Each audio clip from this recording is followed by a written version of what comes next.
Bonjour les amis, bonsoir à tous. Merci d'être encore une fois de plus avec nous sur votre chaîne préférée Afrique Sciences qui fait la promotion de la science, la technologie, l'ingénierie et les mathématiques en Afrique. Aujourd'hui, vous allez découvrir encore une fois de plus un frère africain, plus précisément du Cameroun, qui vit également en Allemagne comme moi. Il fait des choses extraordinaires au Cameroun dans le domaine de l'informatique, dans le domaine de la programmation, dans le domaine de l'entrepreneuriat technologique. Je vous invite à regarder cette vidéo jusqu'à la fin parce que nous allons apprendre comment est-ce qu'un jeune et informaticien qui est dans le domaine technologique peut imaginer des choses, comment est-ce qu'il peut résoudre des problèmes dans la société en utilisant l'informatique, la programmation, ainsi de suite. On se retrouve juste après le générique.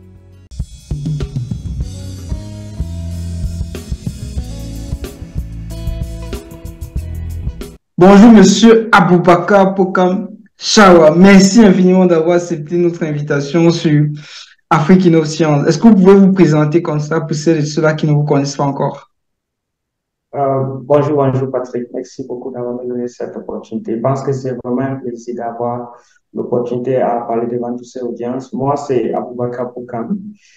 Je suis ingénieur commercial, on va le dire, mais je travaille dans le domaine des IT comme consultant IT.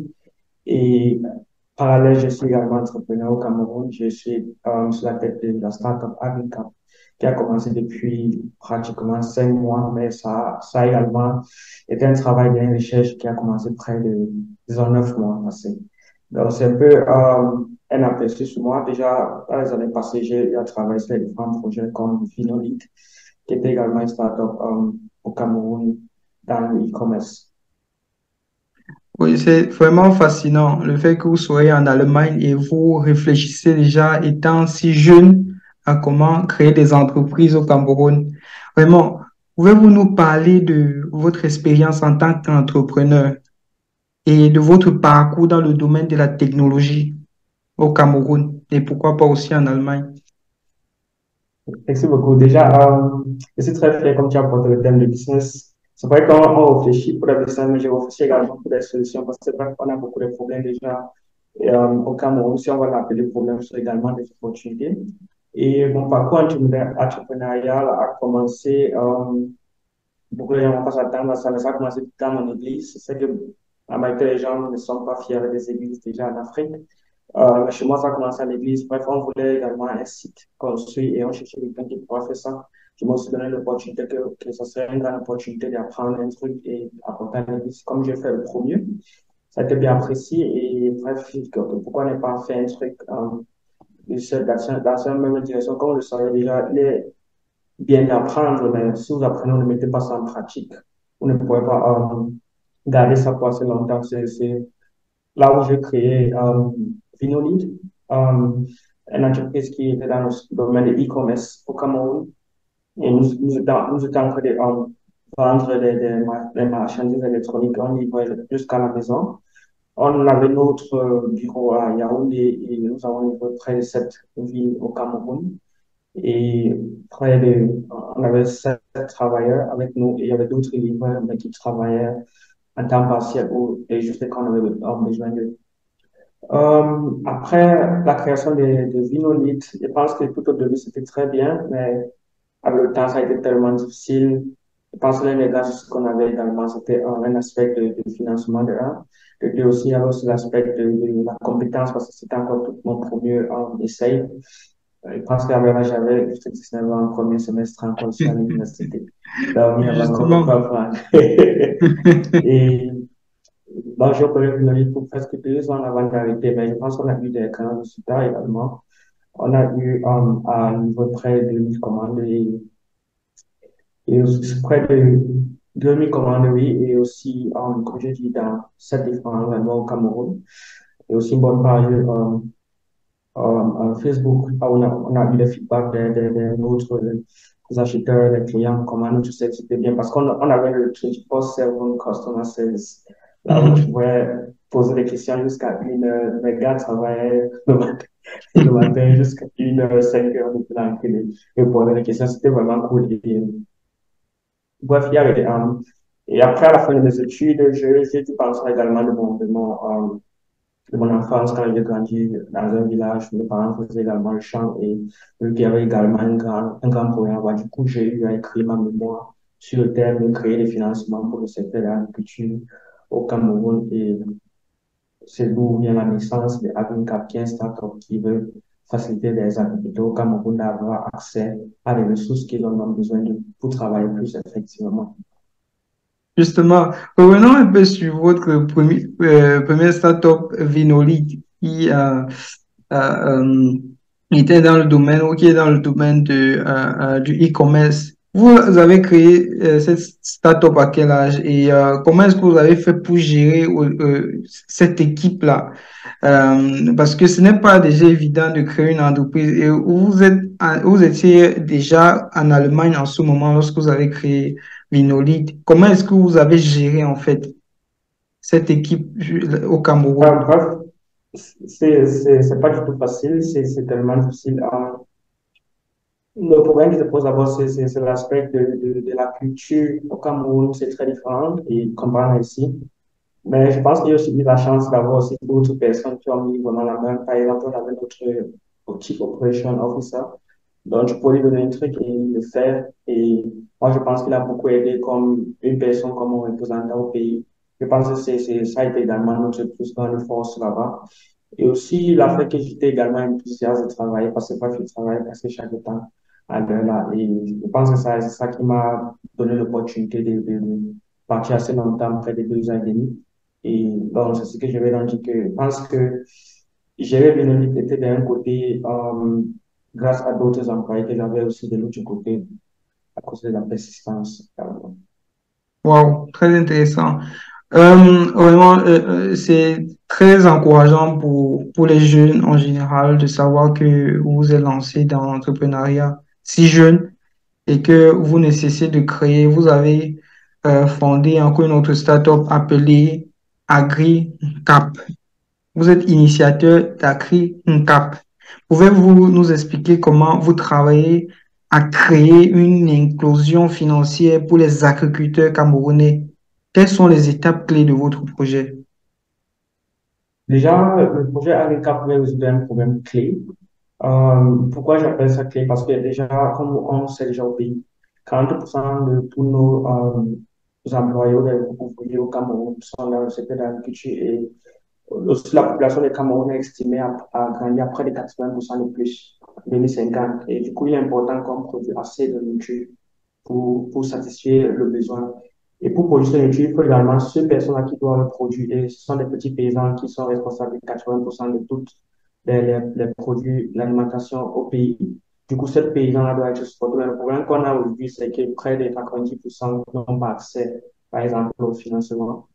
Et aussi, on a aussi manque des conseils dans le secteur. C'est pour ça que nous, on se positionne comme l'entreprise qui veut faciliter que les petits paysans peuvent avoir accès au financement. Et étant comme une entreprise technologique, notre approche est un peu très différente. On sait qu'il y a eu d'autres concepts au pays au passé, mais notre approche également, c'est de voir comment, avec l'aide de la technologie, nous pourrons faire ça être plus facile. Et comment on le fait? On apporte les paysans déjà au groupe parce que le groupe a moins de risques et les gens peuvent partager des connaissances. Et en général, on travaille exclusivement avec des groupes qui sont légaux, on prend de qui ils sont vraiment. Euh, Aussi, on prend faire les tests de sol.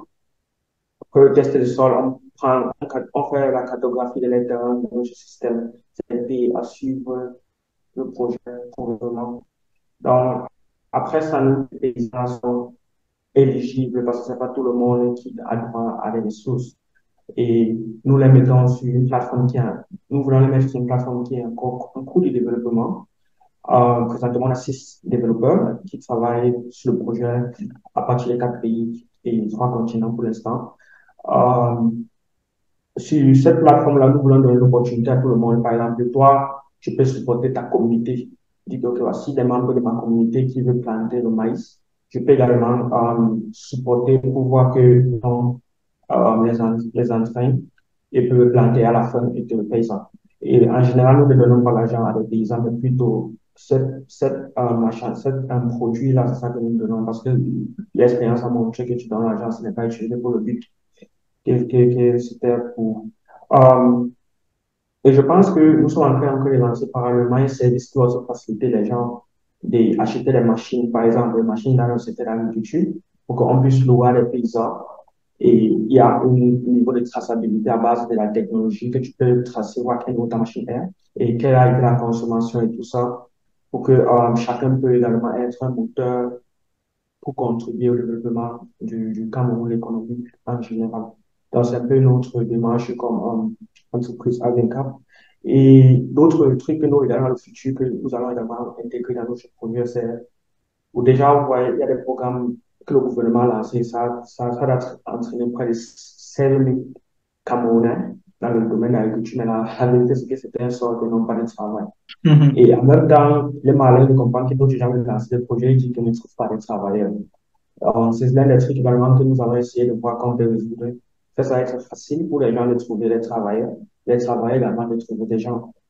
Et d'autres choses que nous allons mettre également au public, gratuitement, ce serait accès à une librairie des consultants au pays. Donc, si tu as besoin d'un consultant sur un domaine, tu peux facilement trouver son adresse, son numéro de téléphone. Donc, c'est notre offre que nous offrons au public là, comme un. Effectivement. AgreenCap vraiment est une solution vraiment innovante parce que ça va beaucoup aider les agriculteurs à nous donner à manger. Sans les agriculteurs, nous ne pouvons pas avoir les légumes, les fruits, etc. dans les supermarchés. Vraiment, vivement que AgreenCap puisse impacter autant que possible, non seulement au Cameroun, mais en Afrique en général, dans le futur. Pourquoi pas? Vraiment, beaucoup de courage à vous. Parmi ceux qui nous regardent, il y a vraiment des jeunes qui étudient les domaines, on peut dire, scientifiques, qui sont les futurs informaticiens, les futurs ingénieurs. Et ils se posent la question de savoir comment est-ce qu'on peut entreprendre dans les domaines technologiques, comme c'est le cas avec vous. Maintenant, quel conseil donneriez-vous aux jeunes entrepreneurs africains? Mon conseil d'abord sera de dire que c'est d'abord une bonne part si quelqu'un prend ce côté-là. Parce que ce que nous voyons déjà dans le Cameroun en général, c'est, moi je pense pas qu'on a trop manqué les gens qui font le business, mais le souci que nous avons aujourd'hui, c'est beaucoup de gens font du business juste pour avoir des argent. C'est pour ça que nous voyons les gens ouvrent de n'importe quoi, je vais pas trop dire. Mais si quelqu'un prend cette direction, moi je pense qu'il peut vraiment faire la différence. Et comme Einstein avait dit, tu ne peux pas faire la même chose et tu attends un autre résultat. Donc, si nous voulons également un changement tellement grand au pays, il va falloir comprendre d'autres directions qui ont été un peu plus différentes de ce que nos parents ont pris ou nos grands-parents ont pris. Et ce que j'aurais à dire encore pour des jeunes entrepreneurs camerounais, d'abord, l'entrepreneuriat n'a pas de, c'est pas un peu comme la mathématique, donc c'est presque impossible de dire que tu dois faire ça et ça. Mais moi, je pense que ça prend plus quand on essaie. Et quand on essaie aussi de parler avec d'autres personnes qui connaissent plus, et je veux dire, par exemple, le start-up camerounais qui sont en train d'avancer, nous avons un bon galop, par exemple. On a également créé une entreprise qui n'a pas marché avant de créer celle-ci. Prends par exemple le Waspito, c'est presque la même chose. Et moi, je pense que ce n'est pas un aspect justement au Cameroun. Et la différence entre le Cameroun et l'Europe, c'est qu'ici en Europe, il y a les données, là où tu peux faire des recherches, comprendre le marché, comprendre la demande, comprendre le problème. Mais au Cameroun, la majorité des choses que nous devons faire là, ce sont les essais pour connaître quoi fonctionne et quoi ne fonctionne pas. Donc, pour un jeune entrepreneur qui va commencer, moi, je pense que le plus grand conseil que tu peux donner, ce n'est pas se décourager après les premiers ou les deuxièmes, les troisièmes essais. Et c'est aussi également très important de commencer jeune. Et je pense que l'une des plus grandes choses, étant comme entrepreneur, c'est il y a ma fiancée qui m'a demandé qu'est-ce que tu penses si tu fais tout ça après, tu perds tout ton argent, tu deviens pauvre. D'abord, je suis pas encore riche. Donc, et encore l'autre truc, c'est quand tu fais dans l'entrepreneuriat, l'avantage, c'est que tu accumules l'expérience. Et quand tu écris ça dans le CV, tu peux pas manquer du travail. Et ce que je vais dire, c'est un côté, c'est l'entrepreneuriat, de l'autre côté, c'est une manière également de se former plus. Et je pense que tu ne peux pas perdre vraiment à la fin. Vraiment. Euh, Ce que moi personnellement j'ai retenu de ce que vous avez dit, c'est que il est important de s'entourer des personnes qui connaissent déjà pour pouvoir apprendre d'elles. Et aussi, on ne peut pas faire la même chose et espérer quelque chose de différent demain. Donc, il est important d'essayer. Et pourquoi pas participer aussi à des événements où on va rencontrer encore beaucoup plus de personnes qui pensent comme nous et participer aussi à des programmes comme ça a été le cas avec vous. Vous avez participé à un programme appelé 5 Euro Business, certainement qui a beaucoup contribué à ce que vous puissiez comprendre comment est-ce qu'une entreprise fonctionne.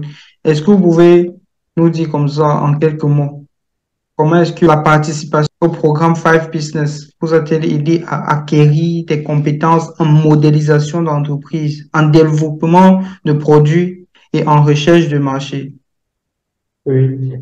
Juste pour confirmer le point que tu as dit sur les événements, je pense que les événements sont très importants et faire des connaissances sur les gens. Toujours LinkedIn, certaines personnes prennent ça à la légère, mais si je vous dis ce que j'ai eu à accomplir à base de LinkedIn, ça serait énorme. Et récemment, j'ai trouvé un monsieur qui est à base des différentes rencontres comme ça, qui m'a aidé à me connecter, par exemple, mon premier investisseur, et il m'aide sur beaucoup d'autres choses. Et bref, je veux dire, il est important également de considérer ces domaines-là, comme tu le dis. Faire des nouvelles connaissances, networking et tout ça, c'est tellement important pour un entrepreneur. Et par rapport à ce programme que j'ai fait à l'université, je pense que ce programme a été vraiment un bon programme pour moi parce que, bref, j'ai eu l'opportunité d'abord à comprendre d'abord le marché allemand, parce que bref, aussi, c'est un truc qui était focalisé en allemand, comprendre comment les lois fonctionnent pour les entreprises, comprendre également euh, comment tu fais pour développer un produit. Il faut que tu connais ton marché, il faut que tu aies une offre spécifique que tu offres à ce marché. Comme on le dit, tu vois, dans une maison pèse tout ce camp, mais il y a juste peut-être une porte, comme par exemple chez moi, ici, il y a juste un centre. Et ça vaut pas la peine, tu peux taper de tous côtés tu n'entres pas. Donc, c'est comme tu peux avoir tout un pays, tu vends ton produit à tout le monde, personne n'achète ça. Mais si tu prends le temps pour essayer de connaître qui est l'audience de ce produit, c'est ça qui va vraiment faire la différence. Et également, le CNS vient pour investir. Il essaie de voir si tu comprends ton marché plus mieux. Et l'autre aspect qu'on a pris dans ce programme, c'est le business model, capacité de comprendre un business en total, qui est tes partenaires, quelles sont tes key resources, les ressources clés de ton projet et tout ça. Donc, c'est un peu ce que j'ai appris. Mais l'autre côté, qui était aussi bien, c'est le networking. Parce qu'à base de ça, j'ai eu à faire connaissance avec d'autres gars. C'était un peu dommage qu'il était le seul noir là-bas. Ça m'a été de nos frères quand ils arrivent là, ils sont juste focalisés sur le travail. Je pense qu'ils ont peut-être droit, mais je pense qu'il est important que nous commençons aussi à considérer cet aspect des business, des trucs, comment développer des solutions et tout ça. Parce que bref, on peut apprendre tout ce qu'on apprend ici. Si on n'est pas capable de comprendre comment on peut transférer ça au pays, ça va toujours profiter peut-être d'autres pays. Donc, Effectivement, c'est ça. effectivement. Et également, vous êtes un évangéliste de la transformation numérique. Comment voyez-vous le rôle de la technologie dans le développement du moins le développement économique de l'Afrique? Oui, bref, le côté de la transformation numérique, ça me plaît beaucoup parce que, bref, ça, pour un jeune comme moi, je n'ai pas assez de moyens pour étudier mécanique ou bien un autre truc.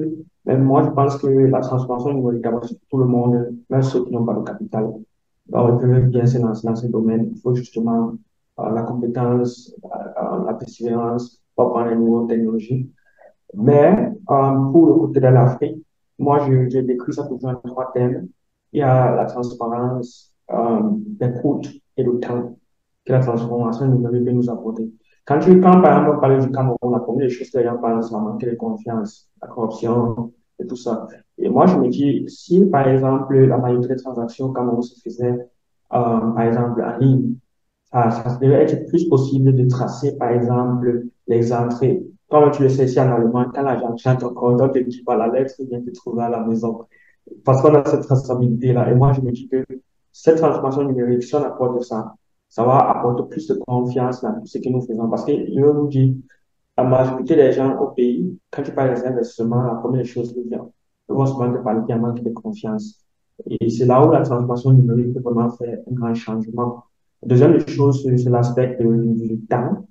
Prends par exemple les défis qu'on a au pays aujourd'hui ou en Afrique en général sur un manque d'informations. Disons que tu as besoin d'une information au Cameroun, au ministère. Première chose, c'est tu es forcé d'envoyer quelqu'un de partir là-bas au ministère, demander.